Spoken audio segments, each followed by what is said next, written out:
नमस्कार, आदाब, जय भीम, सत श्री अकाल।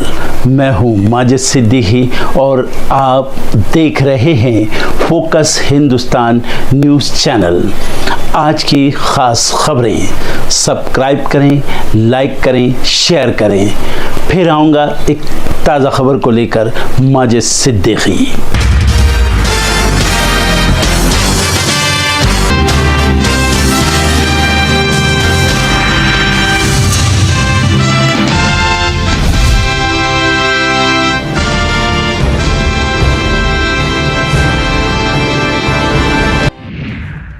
संसद में घिरेगी मोदी सरकार। आज सुबह इंडिया गठबंधन के फ्लोर लीडर्स की मीटिंग होगी।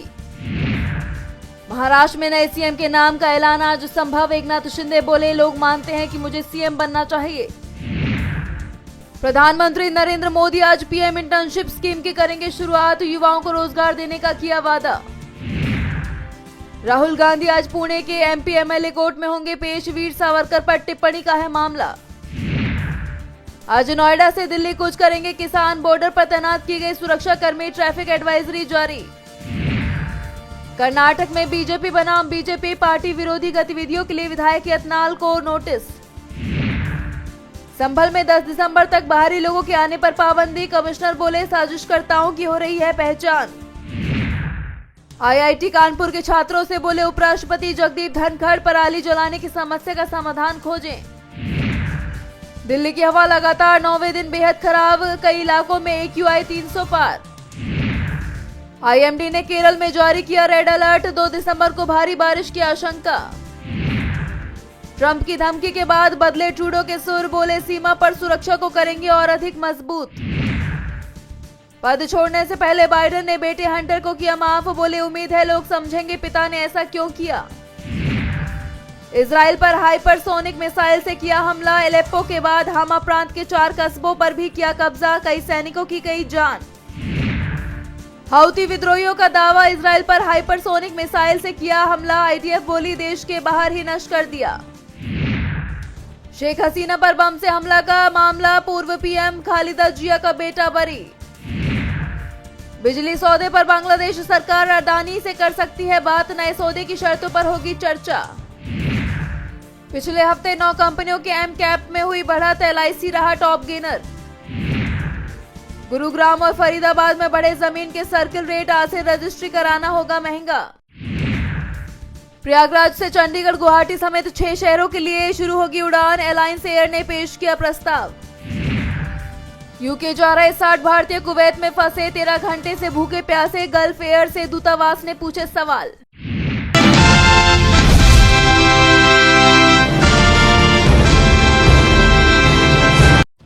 महाराष्ट्र विधानसभा चुनाव में बारामती सीट पर योगेंद्र पवार अपने चाचा अजीत पवार से 1 लाख से ज्यादा वोटों से हारे हैं।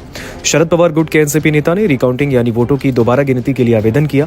उन्होंने फिर से काउंटिंग करवाने के आवेदन के साथ इलेक्शन कमीशन के नियमों के अनुसार जरूरी धनराशि भी जमा कर दी है। रिकाउंटिंग का आवेदन किए जाने के बाद योगेंद्र पवार ने बारामती में मीडिया के सवालों का जवाब देते हुए कहा कि अगर वो अकेले विधानसभा चुनाव हार जाते तो आवेदन नहीं करते, लेकिन पुणे जिले के 11 उम्मीदवारों ने रिकाउंटिंग के लिए आवेदन किया। विधानसभा चुनाव के नतीजों को लेकर पूरे महाराष्ट्र में संशय का माहौल है। दशकों से चुने जा रहे दिग्गज नेता भी चुनाव हार गए। इसलिए आगे उन्होंने कहा कि हमने पार्टी की बैठक में इस पर चर्चा की और फिर सुप्रीम कोर्ट ने हमें 5% वोटों की रिकाउंटिंग कराने का हक भी दिया है, तो इसका इस्तेमाल क्यों ना किया जाए। इसलिए हमने रिकाउंटिंग का आवेदन किया। योगेंद्र पवार ने कहा, हालांकि हम चुनाव हार गए हैं, लेकिन हमारे सामने बहुत बड़ी ताकत खड़ी थी। वो राज्य के डिप्टी सीएम थे। बारामती में उनके सामने चुनाव लड़ने को कोई तैयार नहीं था, लेकिन हमने हार नहीं मानी और हम लड़े। हम बारामती के लोगों के लिए काम कर रहे हैं और ऐसा करना जारी रखेंगे। मैं चुनाव के बाद भी बारामती का दौरा कर रहा हूँ, मतदाताओं से मिल रहा हूँ, उन्हें धन्यवाद दे रहा हूँ।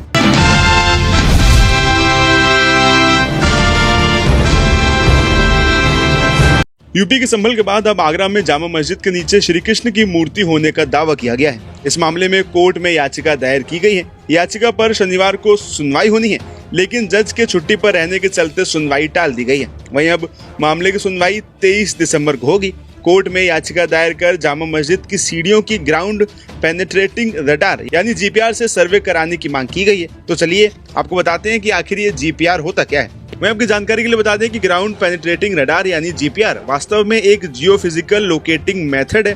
इसमें रेडियो तरंगों का इस्तेमाल कर भूतल के नीचे के इमेज कैप्चर की जाती है। इसकी सबसे बड़ी खासियत यह है कि इसके जरिए जमीन के नीचे की किसी भी चीज को बिना जमीन को नुकसान पहुंचाए इंगित किया जा सकता है।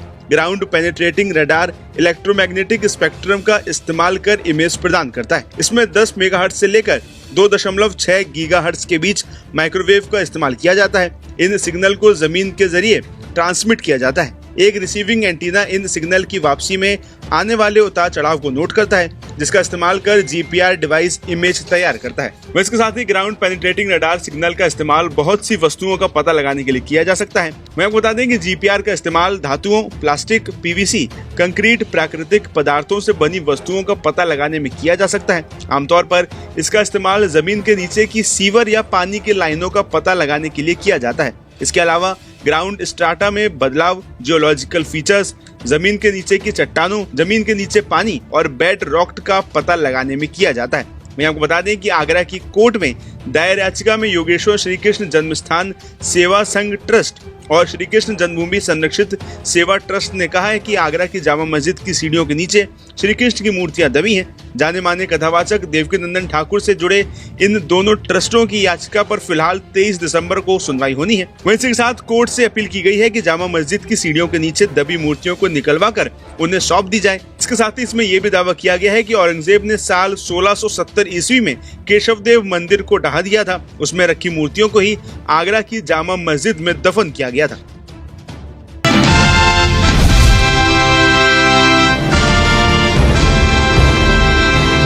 सर्वे वाले जाकर ये पहले मंदिर था, अब ये मस्जिद कैसा हो गया ये कह रहे हैं। मोहन भागवत 2022 में कहा हमारा लक्ष्य राम मंदिर बनाने का था, हर मस्जिद के नीचे शिवालय ढूंढने का गलत। फिर आज खोद खोद के हम क्यों झगड़ा निकालना? हम सब तो एक है ना, तुम एक ही चाहते ना, एक रहो सेफ रहो बोलते, तुम सेफ रहने ही नहीं दे रहे। बटेंगे तो कटेंगे, काटने वाले भी आप, काटने वाले भी आप। ये कहीं न कहीं बड़े पैमाने पर रणनीति और साजिश के तहत ये सब कुछ होगा। प्रशासन की नाकामी की वजह से न केवल संभल में बल्कि पूरे देश में एक खराब संदेश गया है। अगर प्रशासन जिम्मेदारी निभाता और सरकार की नीयत साफ होती तो ये घटना कभी नहीं होती।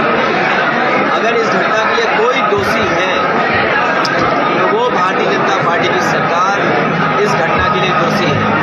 वो नहीं चाहते कि समाज में शांति हो। ये इन्होंने 163 की नोटिस इशू दिया है और ये कहा है कि वहां पर जाने से अव्यवस्था होगी। तो हम निश्चित तौर से हम लोग अव्यवस्था नहीं चाहते। हम चाहते हैं कि शांति बहाली हो, शांति हो और जो अत्याचार अन्याय वहां हुआ है इनके द्वारा, पुलिस के द्वारा, सरकार के द्वारा, उसको अपने नेताओं को अवगत कराएंगे, जनता को बताएंगे आपके माध्यम से।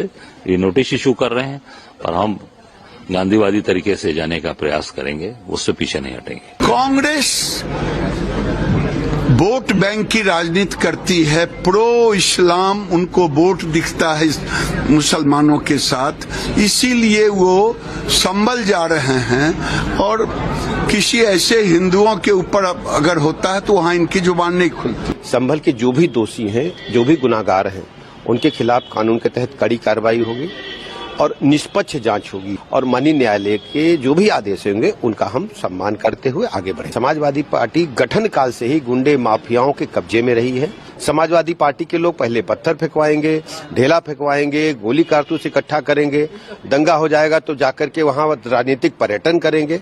प्रदेश की जनता इनको पास से ऑब्जर्व कर रही है। अभी धारा 163 लगी हुई है और हमारा सभी से अनुरोध है कि 10 दिसंबर तक अभी नहीं आए, क्योंकि माहौल शांतिपूर्ण है, सब दुकानें खुल चुकी हैं और इसी प्रकार की कोई समस्या नहीं है। लेकिन थोड़ी सतर्कता और संवेदनशीलता के तहत हमने सभी को मना किया है।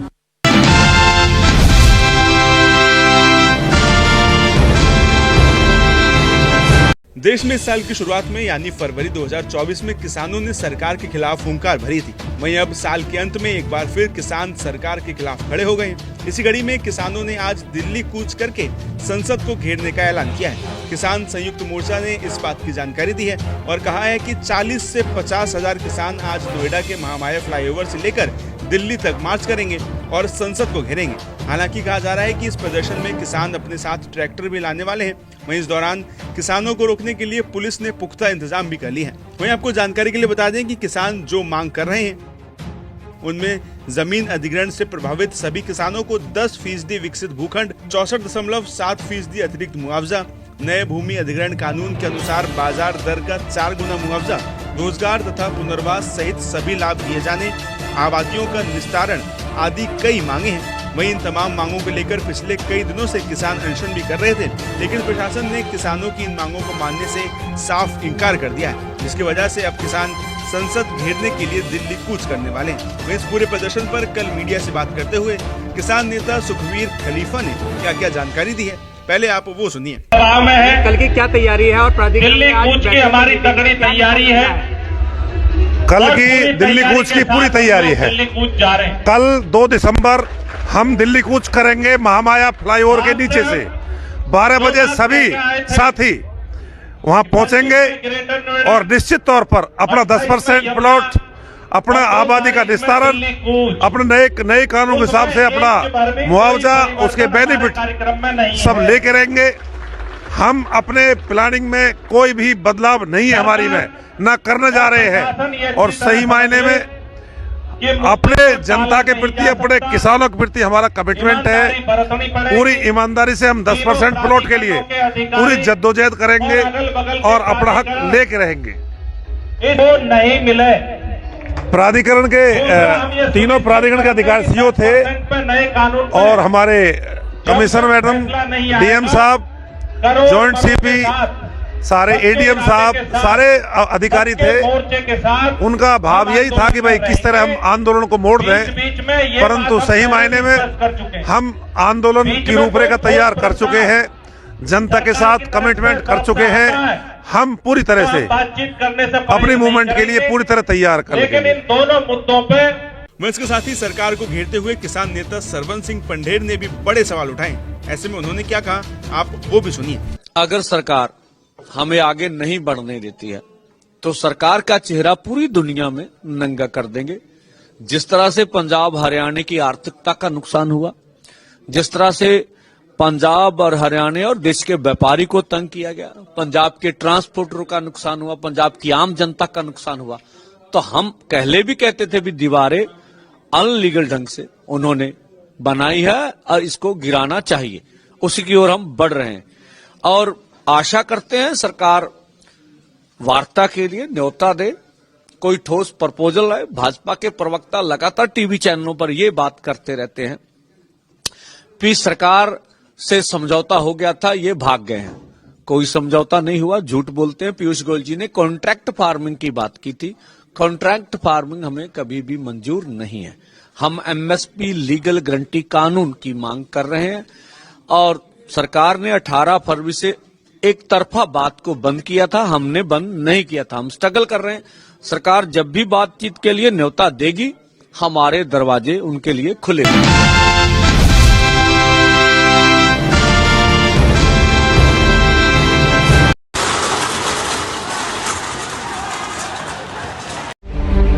खंडवा में मशाल जुलूस के दौरान आग भभकने से 30 से ज्यादा लोग झुलस गए। घटना गुरुवार देर रात की है। इसका वीडियो भी सामने आया है। पुलिस के मुताबिक एक श्रद्धांजलि कार्यक्रम घंटा घर पर समाप्त हो रहा था। तब मशाल रखते समय कुछ मशालें उल्टी हो गयी, जिससे आसपास की मशालें भभक गयी। इससे वहां घेरा बनाकर खड़े लोग झुलस गए। हादसे में कई महिलाएं और बच्चे घायल हुए हैं, जिनके चेहरे और हाथ झुलसे। मसाल था भैया, वो एकदम भपका आया, बस उतने में भपका आया, मसाल पे फेंक दिया हमने, एकदम दौड़ा भाग कर ली। बस चेहरे जलन हो रहा है, हाथ जलन हो रहा है। अभी डिस्ट्रिक्ट हॉस्पिटल में लगभग 30 लोग कुल आए थे। उन 30 में से 18 लोग प्राथमिक उपचार के बाद अपने अपने घरों को चले गए हैं। 12 लोग हैं जिनको अभी यहाँ पे उनका प्राथमिक उपचार डिस्ट्रिक्ट हॉस्पिटल के डॉक्टरों द्वारा किया जा रहा है। हादसे के बाद 30 लोगों को जिला अस्पताल लाया गया। इनमें से 12 लोग भर्ती हैं। बाकियों को प्राथमिक इलाज के बाद घर वापस भेज दिया गया है। दैनिक भास्कर के लिए खंडवा से सावन राजपूत की रिपोर्ट।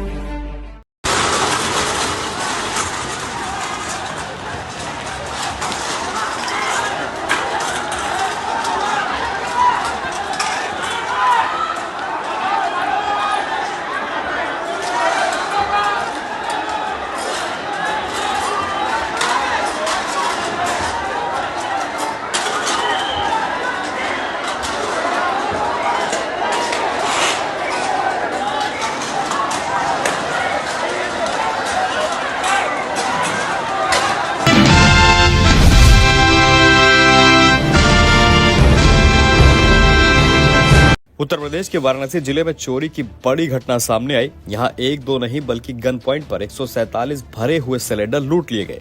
दरअसल वाराणसी में गैस एजेंसी में लूटपाट हुई है। 15 से अधिक बदमाशों ने रविवार रात गार्ड और कर्मचारी को गन पॉइंट पर ले लिया। बदमाशों ने सीसीटीवी तक तोड़ दिए। कर्मचारियों के साथ बदसलूकी भी की। बदमाशों ने अपना मुंह कपड़े से बांध रखा था, एक दूसरे का नाम नहीं ले रहे थे। फिर 147 भरे सिलेंडर डीसीएम पर लाद कर लेकर चले गए। वहीं पुलिस ने इन सब पर केस दर्ज कर लिया है। मामला मिर्जा मुराद थाना क्षेत्र के छतेरी गांव का है। यहाँ एक गैस एजेंसी है। एजेंसी के पास में ही कंपनी का गोदाम है। एजेंसी मालिक ने रखवाली के लिए गार्ड प्रमोद तिवारी और देखरेख के लिए कर्मचारी सीताराम पाल को रखा है। दोनों शनिवार की देर रात 2 बजे तक जागते रहे, फिर मेन गेट चेक करके सोने चले गए। इसके बाद लगभग 15 से 16 बदमाश दीवार फांदकर एजेंसी में घुस गए और तमंचा चाकू की नोक पर दोनों कर्मचारियों को बंधक बना लिया। दोनों कर्मचारियों को पीटा, उनसे मेन गेट की चाबी ली, फिर कमरे में बंद कर दिया। इसके बाद अंदर से मेन गेट खोलकर सिलेंडर लेकर चले गए। रविवार सुबह लोग सिलेंडर लेने पहुंचे तो बंधक कर्मियों को कमरे से बाहर निकाला। वहीं इस मामले पर सपा प्रमुख अखिलेश यादव ने सरकार पर तंज कसा है। उन्होंने एक्स पर लिखा है, देश के प्रधान संसदीय क्षेत्र वाराणसी में भरे हुए 147 सिलेंडरों की गन पॉइंट पर लूट की खबर चौंकाने वाली है। जनता आपस में बीजेपी सरकार का मजाक उड़ाते हुए पूछ रहे हैं कि ये लुटेरे जाते जाते कहीं ये कहकर तो नहीं गए कि होली दिवाली का मुफ्त सिलेंडर का वादा भाजपा सरकार खुद पूरा करेगी या उसको भी इसी तरह ही। भाजपा ने उत्तर प्रदेश में कानून व्यवस्था को लतीफा बनाकर छोड़ दिया है, गंभीर रूप से निंदनीय है। वहीं आपको बता दें, एजेंसी के प्रबंधक संजय तिवारी की सूचना पर मिर्जा मुराद थाने की पुलिस मौके पर पहुंच गई। डीसीपी गोमती प्रसाद, एडीसीपी गोमती आकाश पटेल समेत अन्य पुलिस अधिकारी भी मौके पर पहुंचे हैं और मामले की जांच कर रहे हैं। वहीं पुलिस ने अब तक 40 से ज्यादा सीसीटीवी फुटेज खंगाले हैं और आरोपियों की तलाश की जा रही है। पुलिस दोनों गार्ड से पूछताछ कर रही है। जाँच में गैस एजेंसी पर स्टॉक मानक से अधिक पाया गया है। गैस एजेंसी के सभी कैमरे पुलिस को बंद मिले हैं। सोलर पैनल भी खराब मिला है।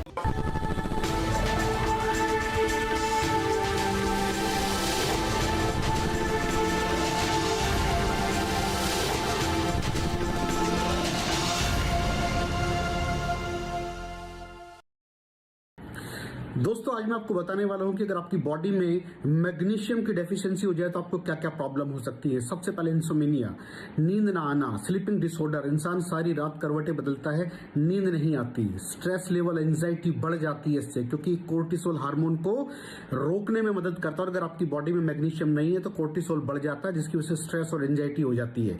मूड स्विंग्स, इंसान को पता नहीं चलता उसके मूड स्विंग्स होते हैं, थोड़ी थोड़ी देर में गुस्सा आना, थोड़ी थोड़ी देर में चिड़चिड़ापन होना, क्योंकि ये सेरोटोनिन हार्मोन को बढ़ने में मदद करता है। अगर आपकी बॉडी में less magnesium is equal to less serotonin, और सेरोटोनिन हैप्पीनेस का हार्मोन है। अलावा इसके ये फटीग को भी कम करता था। अगर आपकी बॉडी में मिनरल डेफिशिएट है, अगर आपकी बॉडी में मैग्नीशियम नहीं है तो आपको थकावट बहुत जल्दी फील होगी, जरा सा काम करती है आपकी बॉडी थक जाएगी।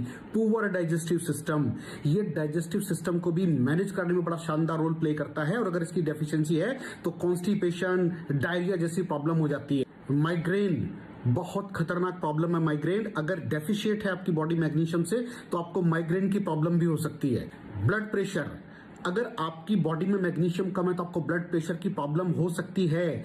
इरेगुलर हार्ट बीट, ये हार्ट बीट का बढ़ जाना, कम हो जाना, बढ़ जाना, कम हो जाना, मैग्नीशियम डेफिशिएट होने की निशानी है। ऑस्टियोपोरोसिस, बोन हेल्थ वीक हो जाती है, क्योंकि आपकी बॉडी का 60% जो मैग्नीशियम है वो आपकी बोन्स के अंदर होता है। अगर आप बाहर से मैग्नीशियम नहीं ले रहे हैं तो आपकी बॉडी जो है वो हड्डियों में से लेना शुरू कर देती है, जिसकी वजह से ऑस्टियोपोरोसिस की प्रॉब्लम भी हो सकती है, आपकी हड्डियां कमजोर हो जाती हैं। और मसल क्रैम्पिंग, मसल क्रैम्प, नस पे नस का चढ़ जाना, मसल्स पे अकड़ जाना, बिल्कुल चलना मुश्किल हो जाता है। तो मसल क्रैम्पिंग भी तभी होती है जब आपकी बॉडी में मैग्नीशियम की डेफिशिएंसी हो। और दोस्त, हमारे यहाँ 90% से ज्यादा लोग मैग्नीशियम डेफिशिएंसी के शिकार हैं। कहां से मिलेगा मैग्नीशियम, कितनी मात्रा में लें, किस क्वालिटी का लें? तो उसका जवाब है वेस्टीज प्राइम CMD। इसके अंदर आपको भरपूर मात्रा में मैग्नीशियम मिलेगा, आपकी सारी प्रॉब्लम सॉल्व हो जाएगी। Thank you so much. दर्शकों, देख लिया आपने हमारे वीडियो को। हमें खुशी होगी कि आपने हमारे न्यूज़ को लाइक किया और दूसरों को शेयर किया। अगर अभी तक हमारे चैनल फोकस हिंदुस्तान को सब्सक्राइब नहीं किया है तो तुरंत सब्सक्राइब करें, कमेंट करें और बेल आइकॉन को प्रेस करें। हम हाजिर हैं खबर के लिए।